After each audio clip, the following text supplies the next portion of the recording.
नमस्कार विद्यार्थी मित्रों,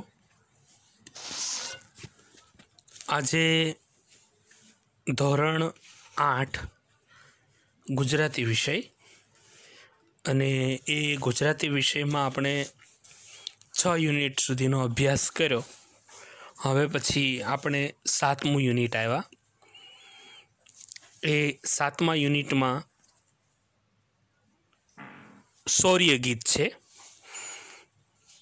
पगले पगले, अने एना कवि छे संत बाल। आ शौर्य गीतनो आजे आपणे अभ्यास करवानो छे। तो सर्वप्रथम तेना कवि संत बाल छे एनो आपणे परिचय मेळवीए। एमनो जन्म 26/8/1904 अने एमनु मृत्यु 26/3/1982। संत बालनो जन्म मोरबी तालुका में आवेला टोळ गाम में थयो हतो। आज संत बाल छे एमनो जन्म मोरबी तालुको छे एमां आवेलुं टोळ गाम छे एमां थयो हतो। संत बालनुं संसारी नाम शिवलाल हतुं।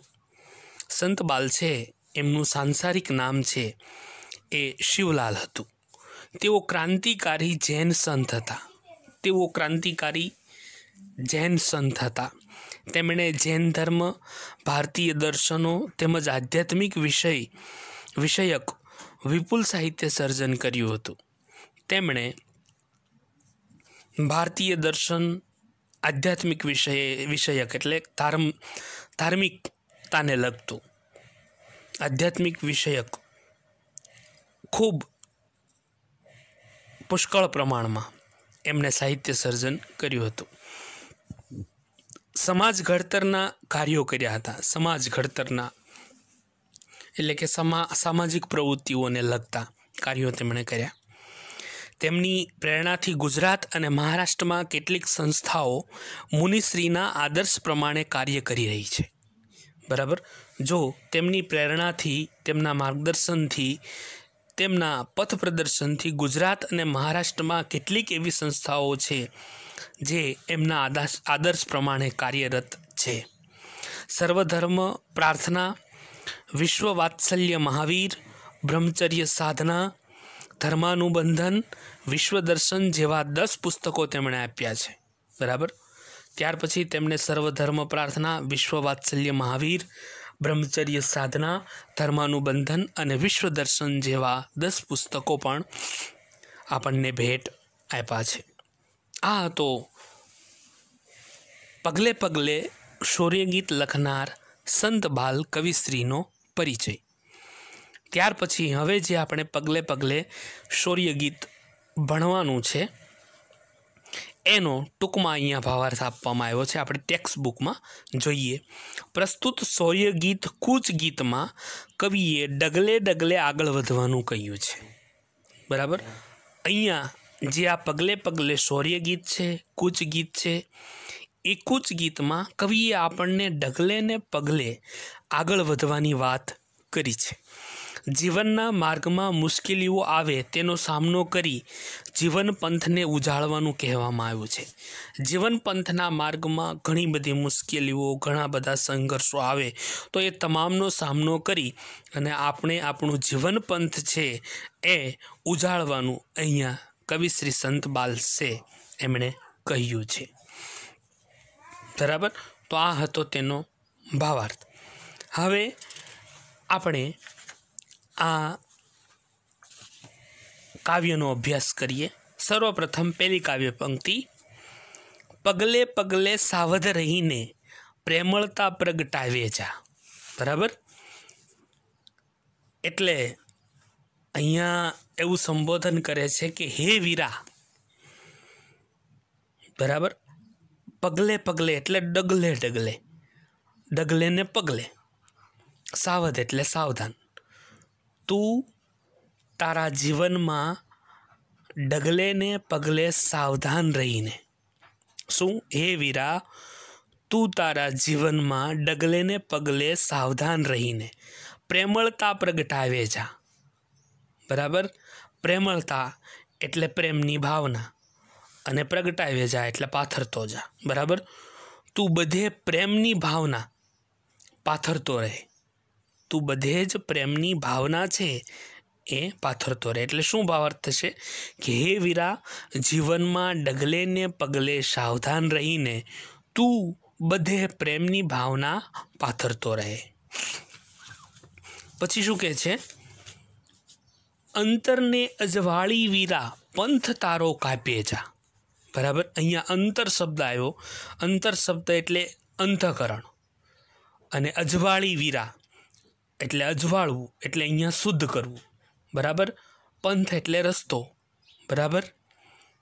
એટલે એનો ભાવાર્થ એમ થશે કે તારા અંતઃકરણને શુદ્ધ કરીને અથવા તો તારા મન હૃદયને સ્વચ્છ કરીને તારા જીવનના માર્ગમાં પંથ તારો કાપે જા એટલે તારા જીવનના માર્ગમાં તું આગળ વધતો જા.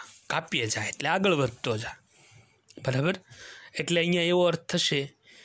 જો કાવ્ય પંક્તિ ફરીવાર બોલું, અંતરને અજવાળી વીરા પંથ તારો કાપે જા. અંતર એટલે આપણું અંતઃકરણ, હૃદય, મન, બરાબર. એને સ્વચ્છ કરીને તારા પંથ તારો કાપીએ જા એટલે તારા જીવન માર્ગમાં તું આગળ વધતો જા, બરાબર. પછીની કાવ્ય પંક્તિ, કાંટા આવે, કંકર આવે, ધોમ ધખતી રેતી આવે, ખાંડાની ધારે ને ધારે ધૈર્ય ધારી ચાલ્યો જા. કાંટા આવે, જીવનમાં કાંટા એટલે કે અડચણ. તારા માર્ગમાં કાંટા, અડચણ આવે, બરાબર. કાંટા આવે એટલે કે તારા જીવનના માર્ગમાં ગમે તેટલી અડચણો આવે, બરાબર. કાંટાઓ આવે. પછી શું કહેશે? કાંકર આવે. કાંકર આવે, કાંકર એટલે કાંકરા, પથ્થર, બરાબર. એવું એટલે એનો અર્થ અહીંયા મુશ્કેલીઓ થશે, બરાબર. કે પછી મુશ્કેલીઓ આવે. ધોમ ધકતી રેતી આવે. ધોમ ધકતી રેતી એટલે અહીંયા સખત તાપમાં તપેલી રેતી. ધોમ ધકતી રેતી એટલે સખત તાપમાં તપેલી રેતી છે એવી રેતી. એટલે એનો અર્થ એવો થશે કે જીવનની કસોટી કરે એવા દુઃખો. જીવનની કસોટી કરે એવા દુઃખો. એટલે અહીંયા આખો ભાવાર્થ શું થશે? કાંટા આવે, કંકર આવે, ધોમ ધકતી રેતી આવે એટલે તારા માર્ગમાં કાંટા એટલે અડચણ આવે, કાંકરા એટલે મુશ્કેલી આવે, કે પછી સખત તાપમાં તપેલી રેતી કે જીવનની કસોટી કરે એવા દુઃખો આવે. શું કહે છે પછી? ખાંડાની ધારે ને ધારે ધૈર્ય ધારી ચાલ્યો જા. અને છતાં ખાંડાની ધારે, ખાંડાની ધાર, ખાંડું એટલે તલવાર. તલવાર ઉપર ચાલવું હોય તો કેમ થાય? બરાબર, વાગે ને આપણને, બરાબર. એવી રીતે અહીંયા એવો માર્ગ હોય તો ચાલવાનું કહે છે ધીરજ રાખીને. ખાંડાની ધારે ને ધારે ધૈર્ય ધારી ચાલ્યો જા, બરાબર. એટલે છતાં આ બધું તારા માર્ગમાં કાંટા, અડચણ આવે, કાંકરા, મુશ્કેલી આવે, સખત તાપમાં તપેલી રેતી એટલે કે જીવનની કસોટી કરે એવા દુઃખો આવે, છતાં તું એ વિકટ અને કપરા માર્ગે ધૈર્ય ધારી ચાલ્યો જા એટલે ધીરજ રાખીને ચાલ્યો જા, બરાબર. ધીરજ રાખીને ચાલ્યો જા. દુર્ગમ પંથ કાપે જા. દુર્ગમ એટલે ખૂબ જ મુશ્કેલીથી ભરેલો, ખૂબ જ મુશ્કેલીથી દુર્ગમ, બરાબર. એટલે એ કઠિન માર્ગે તું આગળ વધતો જા. કઠિન માર્ગ, ટૂંકમાં મુશ્કેલી ભર્યો એટલે કઠિન માર્ગ.